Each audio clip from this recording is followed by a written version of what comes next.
ہر کوئی دنیا سے جاتے ہوئے اولاد یاد کرتا ہے. میرے باپ اچانک اللہ نے موت دی، ہارٹ اٹیک ہوا، ٹھیک ٹھاک تھے، اچانک. تو ایک میری بہن لاہور تھی، ایک فیصل آباد. تو میرے باپ آخر وقت تک کہتے رہے میری بیٹیاں تو بلا دو، اور میری دھیاں تو لے آؤ، اور میری دھیاں تو ملا دیو، میری بچیاں تو ملا دیو. اور یہ کہتے کہتے دنیا سے چلے گئے. ہر آدمی موت کے وقت یہی کچھ کرتا ہے.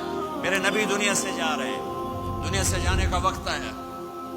12 ربیع الاول ہے، پیر کا دن ہے، 7 جون ہے، 11 ہجری 633 عیسوی. جبریل نے آ کے صبح صبح آپ نے ساری بیگمات کو بلایا، رخصت فرمایا، ملاقات کی. بیٹے کو بلایا، کان میں کہا میں جا رہا ہوں. وہ رونے لگی، رو نہیں، سب سے پہلے تیری میری ملاقات ہوگی. 6 ماہ بعد بیٹی بھی پہنچ گئی باپ کے پاس. پھر داماد کو بلایا، ان کو ان کا سر اپنی گود میں رکھا، کمر پہ ہاتھ پھیرا، دعا دی، رخصت فرمایا. آخر میں اپنی آنکھوں کی ٹھنڈک کو بلایا. کون؟ حسن اور حسین. کہ میری آنکھوں کی ٹھنڈک حسن اور حسین، میرے جنت کے پھول حسن اور حسین. یوں لیا اور ساتھی آنسو ٹپ ٹپ ٹپ ٹپ ٹپ ٹپ. بیویوں کو جدا کیا، آنسو نہیں. بیٹی کو جدا کیا، آنسو نہیں. داماد کو جدا کیا، آنسو نہیں. جب بچوں کو جدا کرنے لگے تو یوں آنسو. ایک کو زہر میں تڑپتے دیکھا، ایک کا کٹا سر نیزے پہ چڑھتے دیکھا تو آنسو رک نہیں سکے. دعا نہیں کی، ہاتھ نہیں اٹھائے، اللہ کی تقدیر کے سپرد کر دیا. اولاد کو ذبح ہونے کے لیے تیار کر لیا کہ کل میری امت اولاد کے پیچھے جھوٹ نہ بولے، رشوت نہ لے، حرام کاروبار نہ چلائے، دھوکہ نہ دے، فراڈ نہ کرے. بچوں کو کہاں سے کھلائیں، بچوں کو کہاں سے پلائیں؟ کہ یہ میرا حسین کا سر کٹ کے نیزے پر چڑھا ہوا ہے. جب سب چلے گئے تو جبریل آ گئے. آپ نے فرمایا کیا ہوا؟ خاموش کھڑے تھے. کہ موت کا فرشتہ دروازے پر ہے، اندر آنے کی اجازت چاہتا ہے. اپنے نبی کا مقام دیکھو، موت بھی پوچھ کے آتی ہے. آپ نے کہا آ جائے.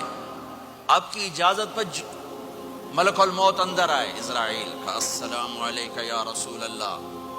کہنے لگا آپ پہلی ہستی ہیں، میں سلام کر رہا ہوں، میں نے کبھی کسی کو سلام نہیں کیا. کہنے لگا آپ پہلی ہستی ہیں، اللہ نے فرمایا تھا پوچھ کے اندر جانا، بن پوچھے نہ جانا. پھر کہنے لگے آپ پہلی ہستی ہیں، اللہ نے فرمایا آنا چاہیں تو لے آنا، رہنا چاہیں تو چھوڑ کے آ جانا. یہ وہ دربار رسالت ہے جہاں موت بھی پوچھ کے آتی ہے. آپ نے فرمایا میں اجازت دے دوں میری جان نکالو گے؟ کہ جی نکالوں گا. آپ نے یوں جبریل کو دیکھا، کیا کہتے ہو، جاؤں یا رہ جاؤں؟ جبریل نے کہا اللہ آپ کی ملاقات کے شوق میں ہے، فیصلہ آپ کریں گے. ہاں یہ بات سنانا چاہتا تھا اگلی. آپ نے کہا اچھا جاؤ، پہلے اللہ سے پوچھ کے آؤ میرے بعد میری امت کے ساتھ کیا کرے. میرے بچوں کے ساتھ، یہ ساری مائیں، میرے بچے میرے بچے میرے بچے میرے بچے.